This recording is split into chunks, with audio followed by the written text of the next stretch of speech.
nowhere in life is it a matter of life and death, right? When you're deployed in defense of your country, the lifelong friendships, the families that you touch, you make people strong. I'm so glad that I had an opportunity to do it. And I encourage young people, if you want to serve, there's nothing better than serving your country. So, Colonel Bob, tell me a little bit about yourself and where you are in your life right now. So I'm an Army veteran. I did almost 30 years of active duty. I served, I came to Colorado Springs to serve as the garrison commander of Fort Carson from 09 to 12. When I was doing that, I got to meet Jay Cimino. Jay's a very successful businessman, Phil Long dealerships. He's a veteran. Okay. He is from Trinidad originally. I met him through our work with Pinyon Canyon and the need to connect the community to the military. Jay and I became great friends. And as I was doing my work on Fort Carson, he started thinking about doing something to help veterans.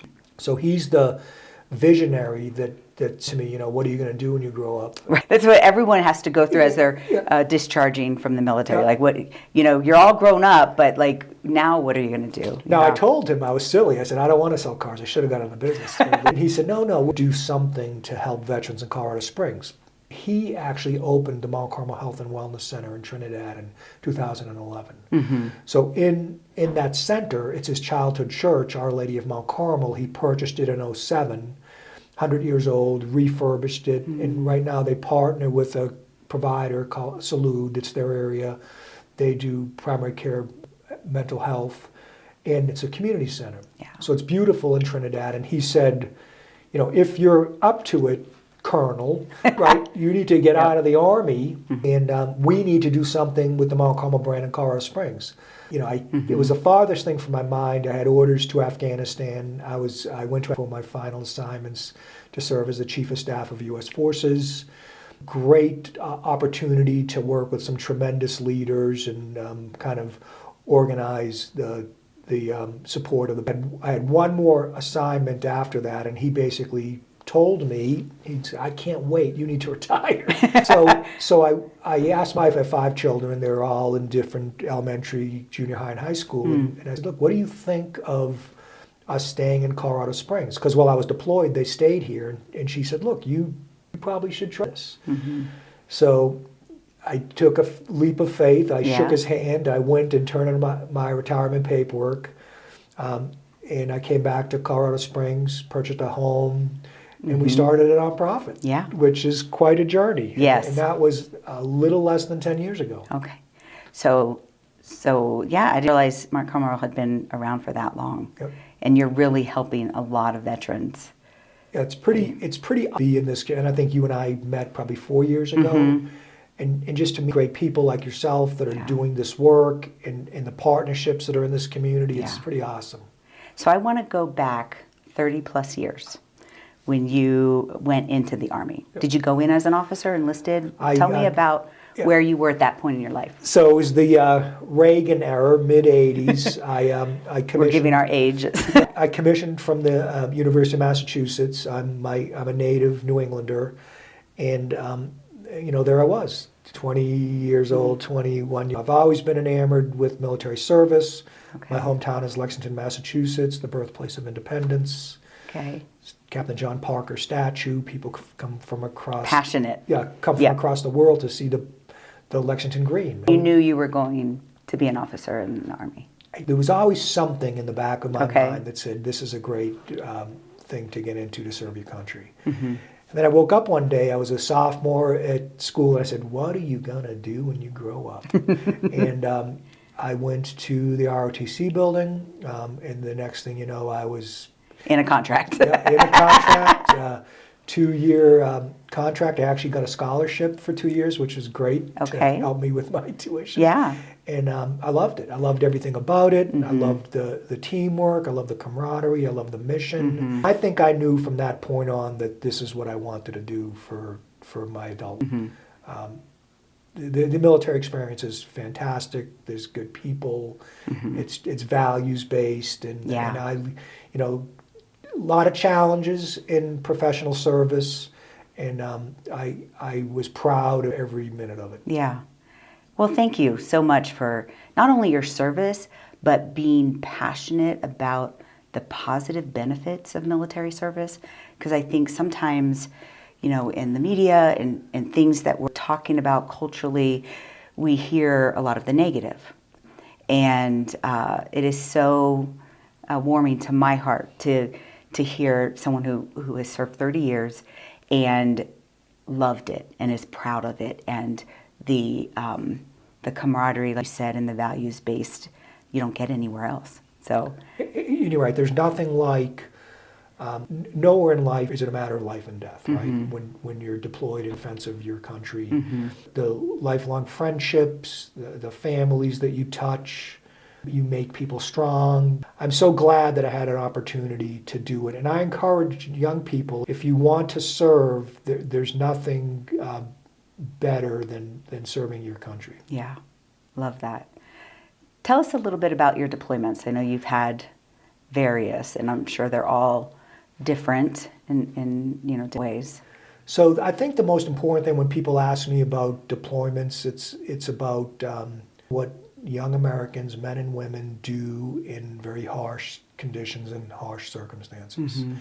They don't ask for praise, but when you're there with them, to see the ability to overcome adversity, to engage an enemy that's tenacious and nasty and normally doesn't have any morals or values and will do anything to destroy you, and to be in those dangerous situations and to watch I call them great Americans, rise to the occasion to accomplish the mission.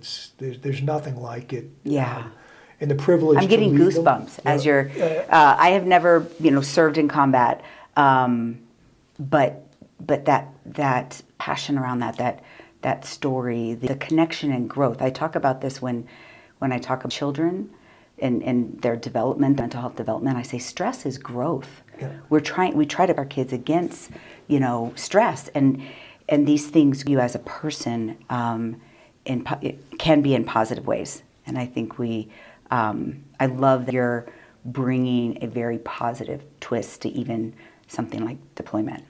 Well, absolutely. And I've had an opportunity in my Army career to serve with the Marines. I served on a Navy vessel, a shellback across the equator. Always, because I'm into fire support, I work with the Air Force with close air support. So I've seen all services come together. For my task force that I commanded in Iraq as a commander, I had all branches of service there too. So whether it's special operations or conventional operations, watching people work together, when it's you against them, it's amazing how the pettiness or competition goes away, and you're all in it together. That's something that our veterans bring to the table, to society, because it's all about the team and all about working together. Yeah, absolutely.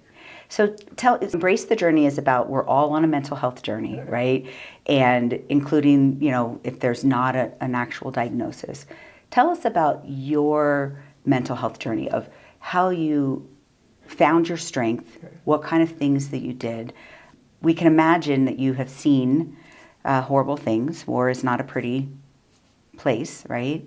So what do you do to take care of yourself, and how did that grow over the 30 years? It's a struggle for everybody. People who say they're not negatively affected by those experiences, probably aren't being honest with themselves. Especially when you're responsible for the lives of Americans and you lose them. It's a pretty major responsibility, and a lot of people feel guilt. For me, it's about balancing your responsibilities and doing. I'm faith, and that's important. They say there's no atheists in the foxhole. Everyone tries to find what they believe in. And I always tell service members, whatever it is, have faith that makes you strong. Whatever you believe in, whatever brings you, that makes you stronger. For me, my faith is important and was important in the most challenging of times. But for me, we talk about the invisible wounds of war, not the physical wounds. I really when I took my journey to Mount Carmel, probably it started after I was a task force commander during the surge in Iraq. Most service members, 2006, 2007, probably on the third deployment, and the impacts of those deployments were the post-traumatic stress, TBI, traumatic brain injury. Those were words that really weren't in our vernacular prior to that. And then I watched the impact of my soldiers coming back from a very challenging 15-month deployment, and all the at-risk behaviors were at play. You know, normally when you surge for combat, you lower your enlistment standards. We did that, and there were people that came into our service with some pre-existing conditions, which kind of escalated the impacts. And our military had to adjust in dealing with those things, balancing discipline with care. And it's a very challenging thing. It is. Because when you're in the military, you've got to obey the standards. But if you're challenged emotionally, it's, drunk driving, domestic violence, suicide attempts, suicide, those things that are the impact of tough things affect us all. Yeah. So for me, having that experience and then coming to Fort Carson and being able to impact programs to help service members be resilient was a calling that I had for 3 years as the garrison commander of Fort Carson. Yeah. And the amazing team that is on that installation and the other installations that did things while I was there to help service members and their families be strong was life-altering for me, brought me to where I am today. Yeah. I have so many questions. I hope I remember them as I'm moving forward. I want to go back to faith, because I think we are currently in a culture of like a fear of proselytizing, trying to get someone to convert to your faith, that we kind of separate it from mental health. And we are physical, mental, spiritual beings. And I think it is a very important thing to mental strength. And so talk a little bit more about how you fostered that with your team, because you personally had faith, and you're in a military situation. You can't, say, this is my faith, this is what you need to believe. So how, but we all know that saying, there's no atheist in a foxhole. Like, how did you foster that to bring the team together with people from all over in different faiths? I think especially now, I never, when I was active duty, never even heard the term moral injury, right? But now that I'm serving veterans, we talk about it quite often. So for me, when your values-based organization and faith transcends all those values, and I tell people that I served with, whatever you believe in, whatever makes you strong, then use that to help you get the hard times, whatever it is. Because faith and belief in each other and whatever your spiritual healing is, that help. I watch people and it helps. Yeah, absolutely. How have you seen the military grow in that balance between care? Tremendously. Yeah. Really. So, in 30 years, a lot has happened. So I would tell you my experience 12 years ago.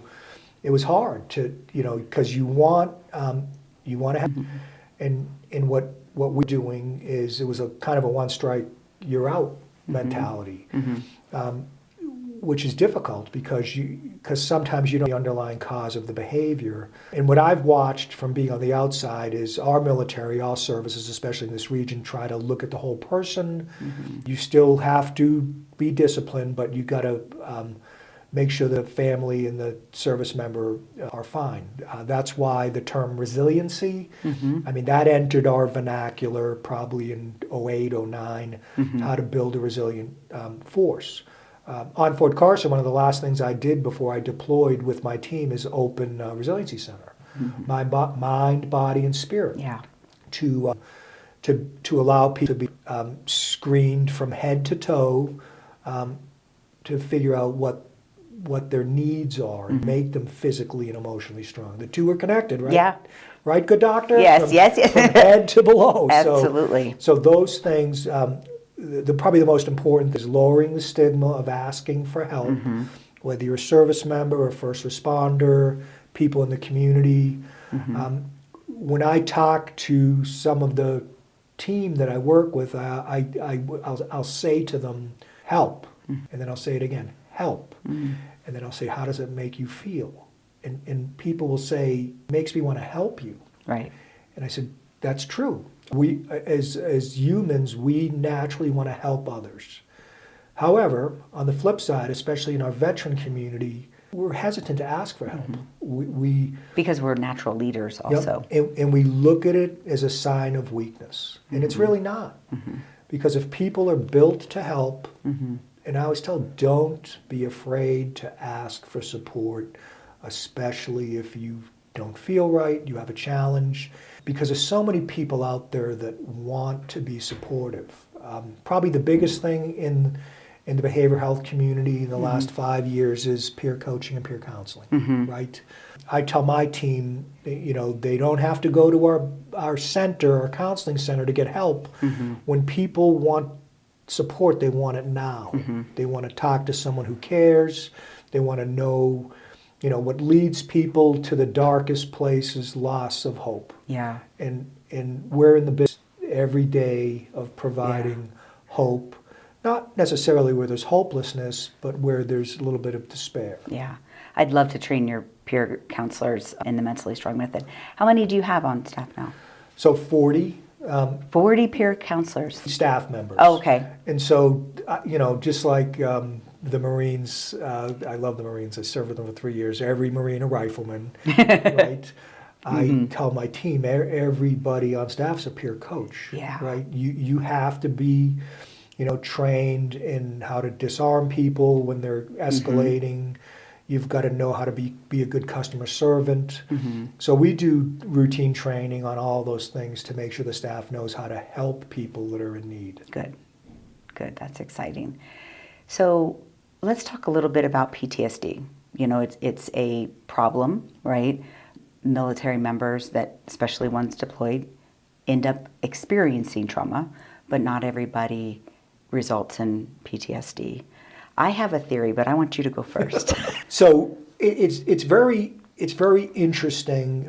You can get a clinical diagnosis of post-traumatic stress. You can self-identify that you've got an issue. But what I'm finding is in standard conversations now, veterans aren't afraid to say I've got post-traumatic stress, and this is how I deal with whether it's hypervigilance or you're really severe. What I've observed is medication helps to some people. My biggest journey at the beginning of Mount Carmel was we've got to do better with the holistic healing. Not everyone needs medication only. They need peer coaching, they need counseling, they need alternative therapies, all of it together.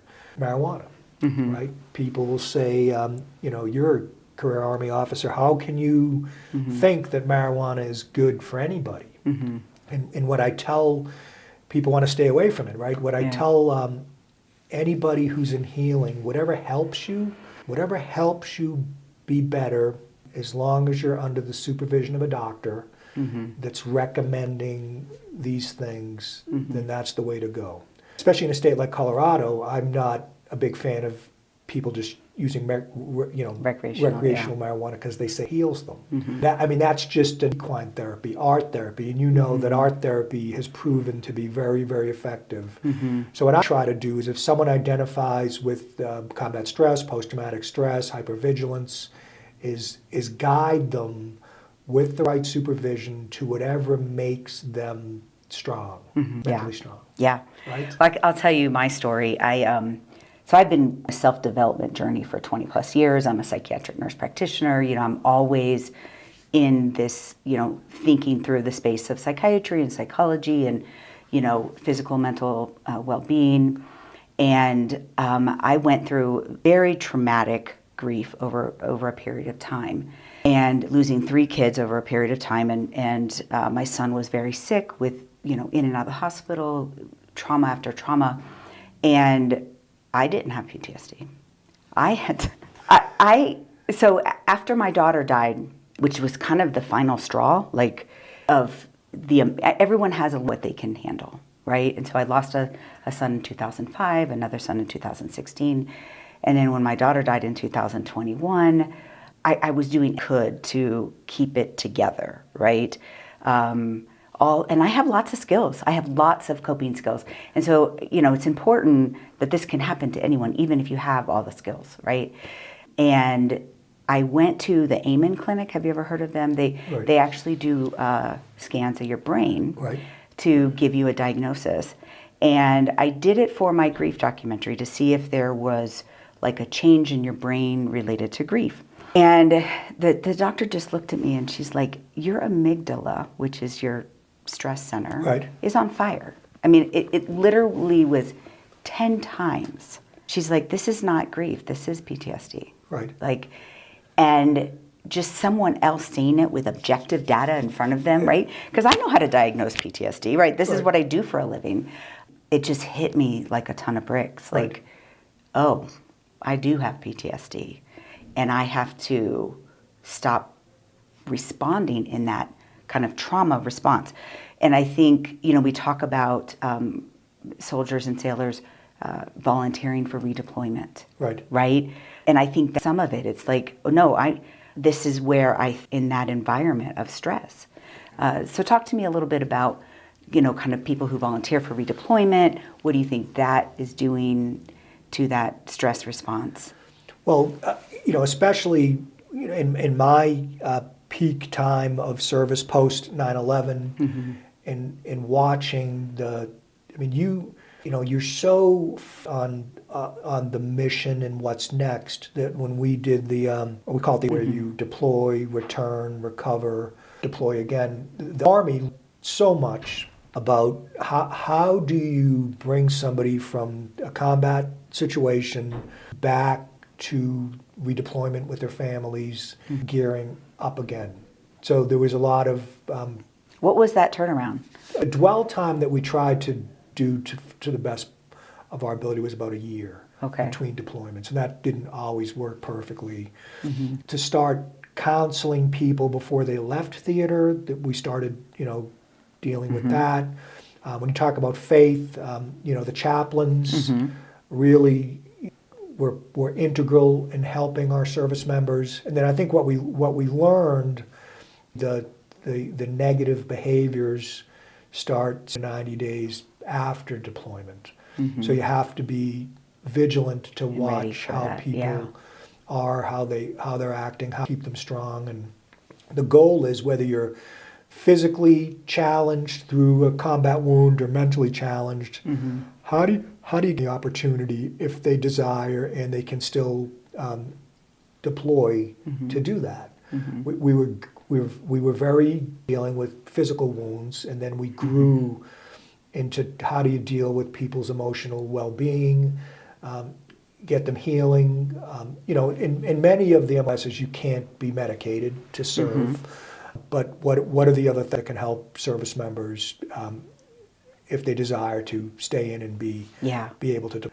One of the stories that I tell is 09 to 12, when I served as the garrison commander at Fort Carson, 80% of our wounded warrior battalions, and that was something that we grew into too, were physical wounds, and 20% were non-physical wounds, post-traumatic stress, TBI. And then it changed. In 3 years, it was the other way around. And do you think it was just because we feel safe to say it? It's interesting because what's causing this? Are we just creating an environment where there's less stigma and self-identifying, or is there a real issue? I think it's a combination of the two, where people felt that they could identify that they had a challenge and it didn't make them weak. When I was leaving Fort Carson, there was and it's something never thought of years earlier, is there was actually a first sergeant leading a company who had a service dog, which is something that you would have never thought of before, that he could actually, with his service dog, lead. And that was a mentality of, this is okay. He's leading. He's got a service dog to help him be strong.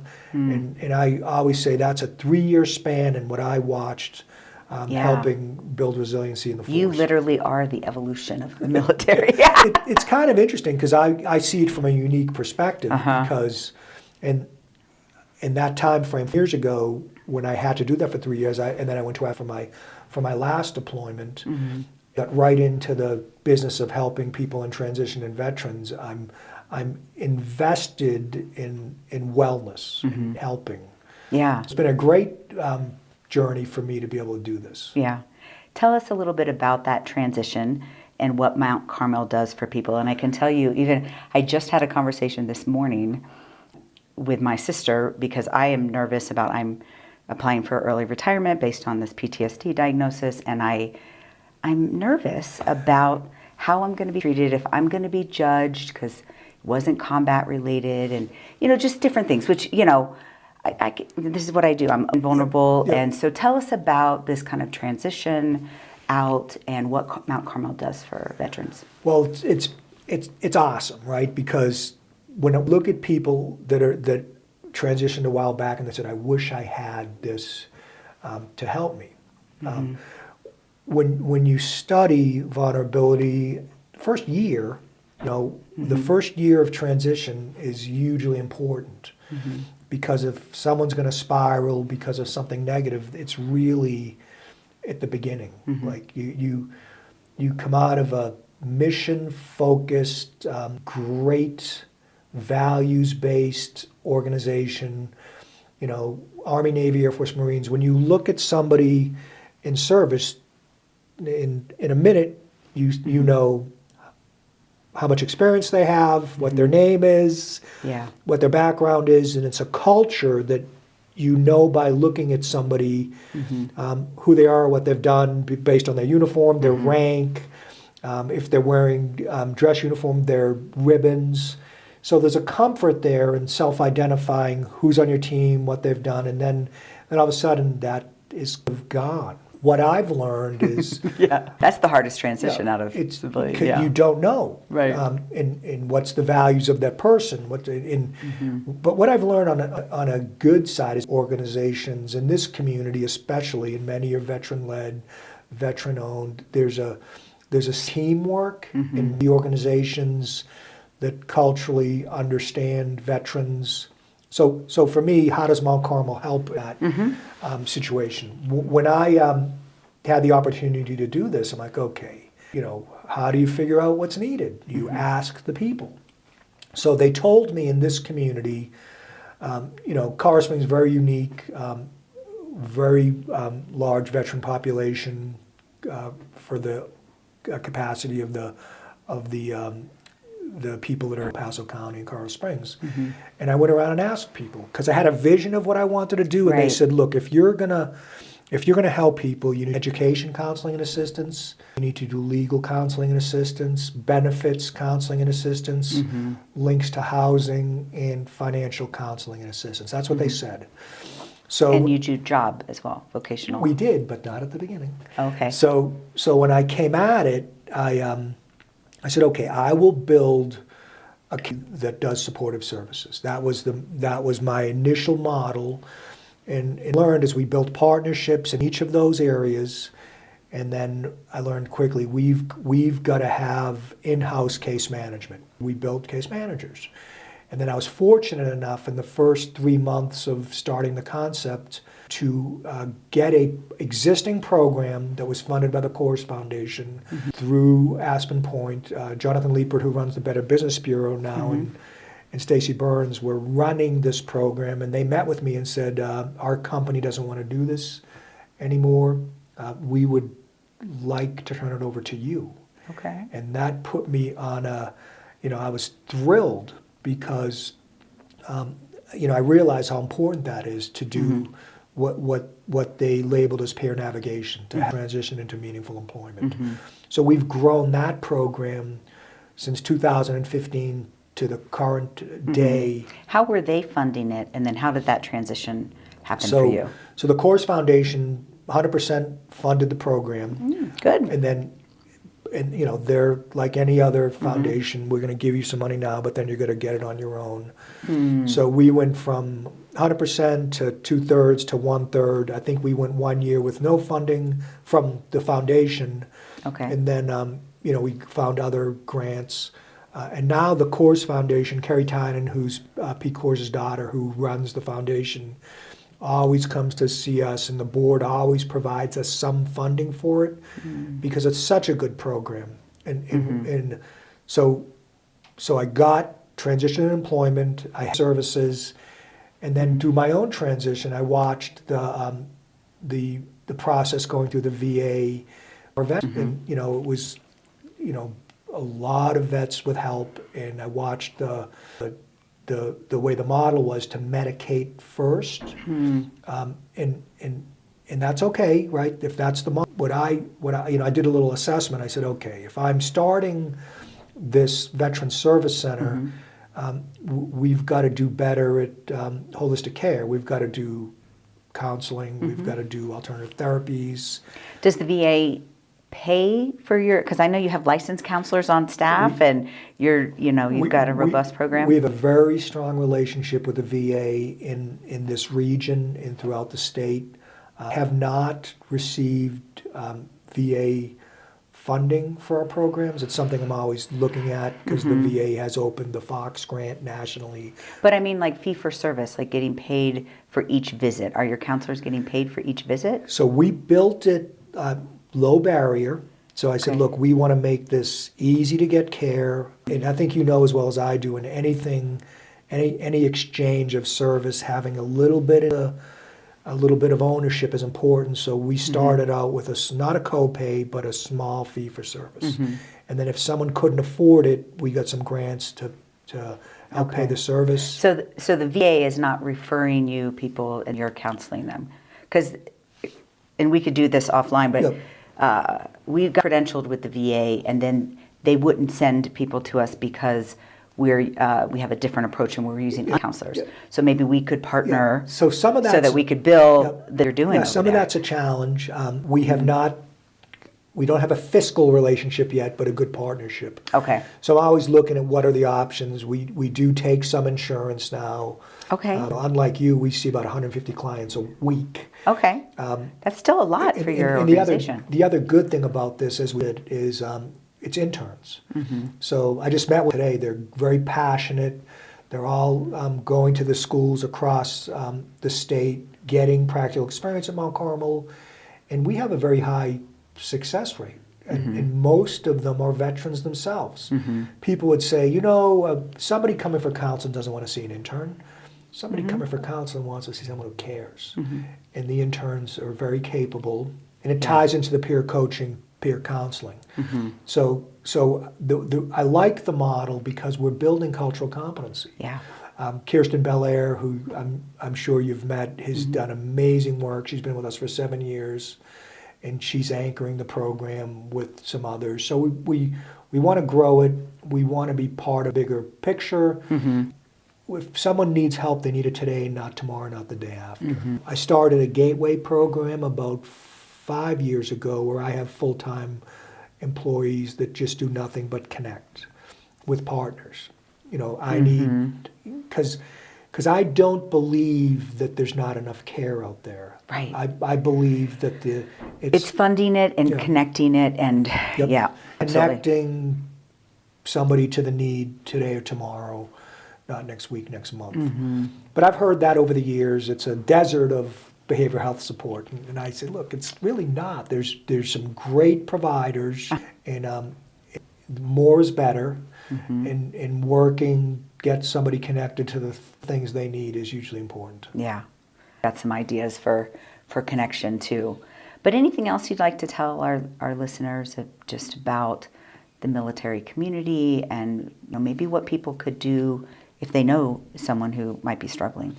I would say probably the big about our community, with military community, 450,000 plus in Colorado Springs, 650,000 plus in El Paso County, 100,000 veterans, family of 3.